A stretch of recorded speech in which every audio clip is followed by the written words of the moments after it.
Hi guys, welcome back to another video, where today we'll be unboxing these four inno64 models. So without further ado, let's jump straight in. So starting off first, we've got this Super Takyoko series Evo 9 wagon from 2006, the 13th Tokachi 24-hour race. Now, as you can see, this comes in the standard inno64 packaging with the box to match the car, obviously in the same colour scheme. Obviously, you also can see the car on the back, or the outline, and also obviously the warning labels on the bottom as well. Now, this is based off a real car that actually drove in the Tokachi 24-hour race in 2006.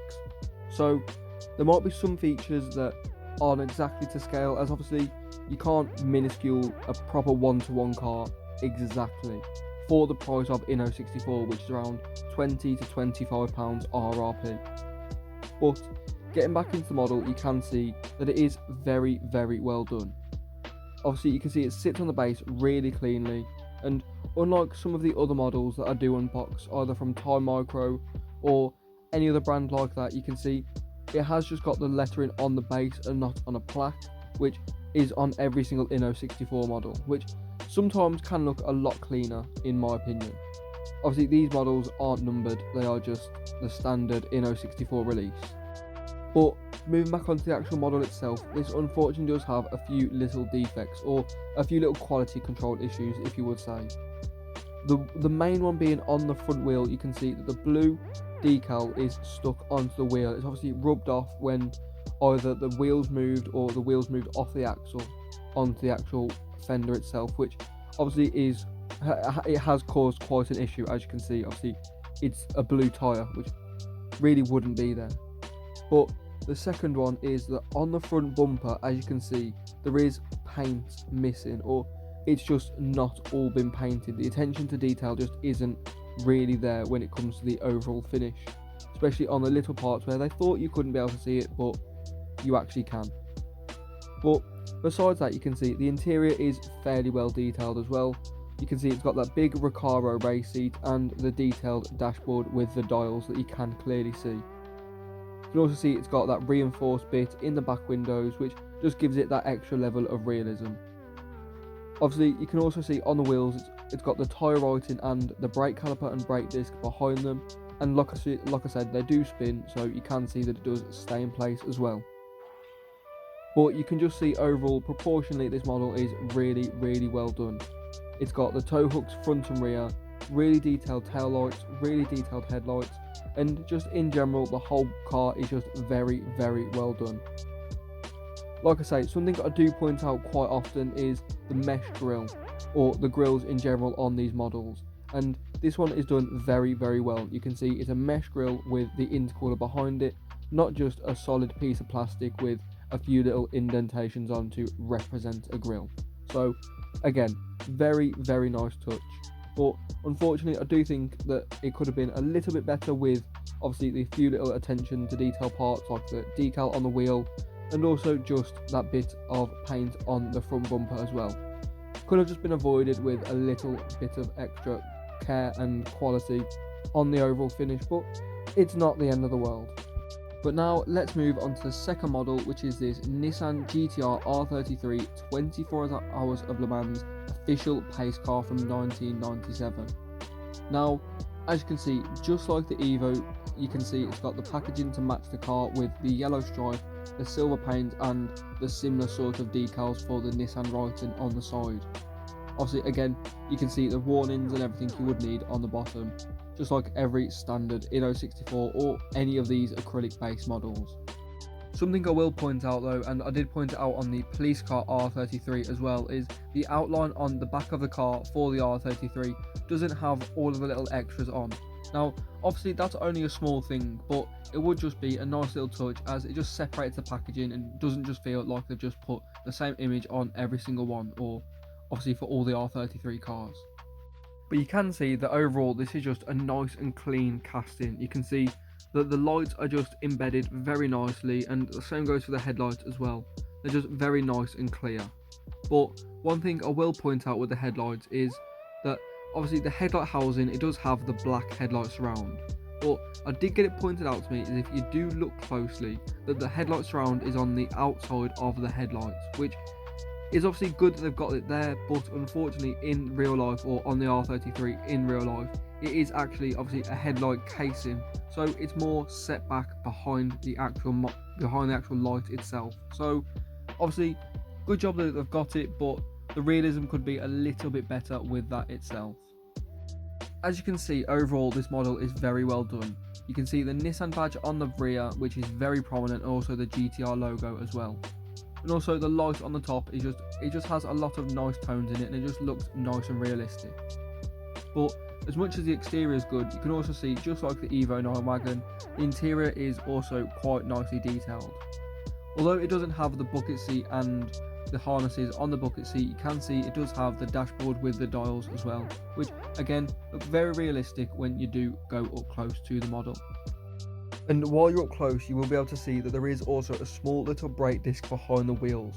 Now it is only small and you can't really see it, that it is a black colour, so it does tend to blend in with the surroundings of the car, but it is there nevertheless, and obviously the wheels do spin and it does stay in place. So again, very nice touch.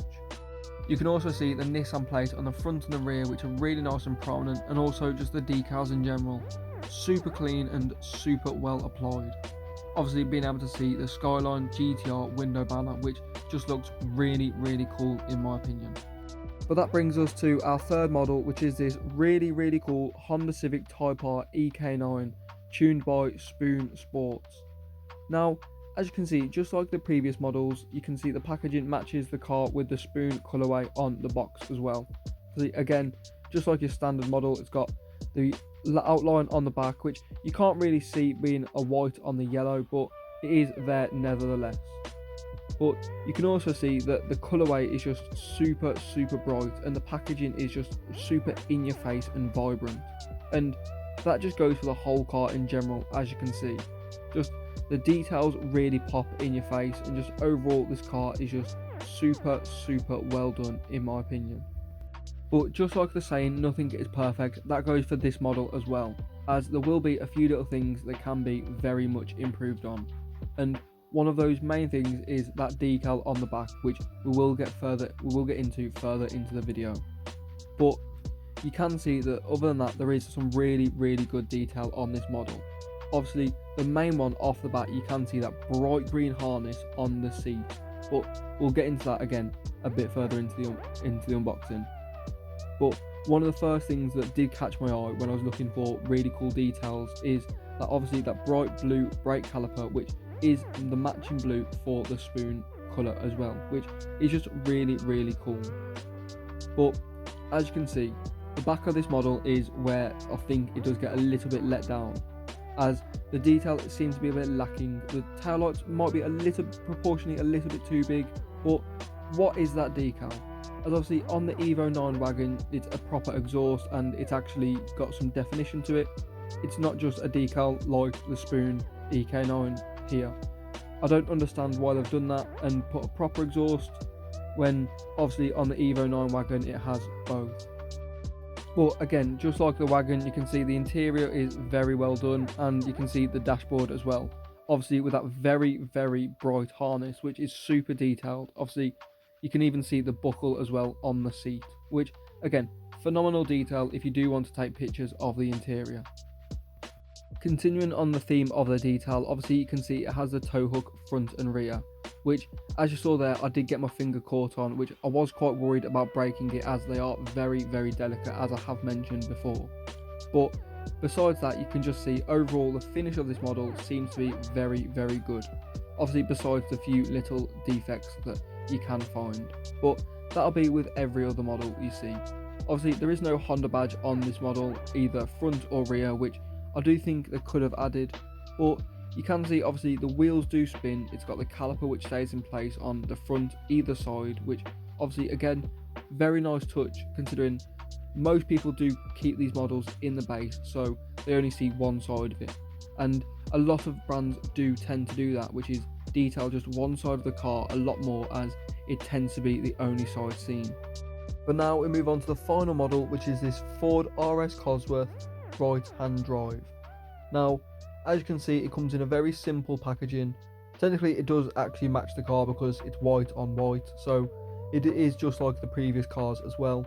Obviously this one doesn't have a livery, it is just a simple OEM white colour, which in my opinion suits the Cosworth down to a T.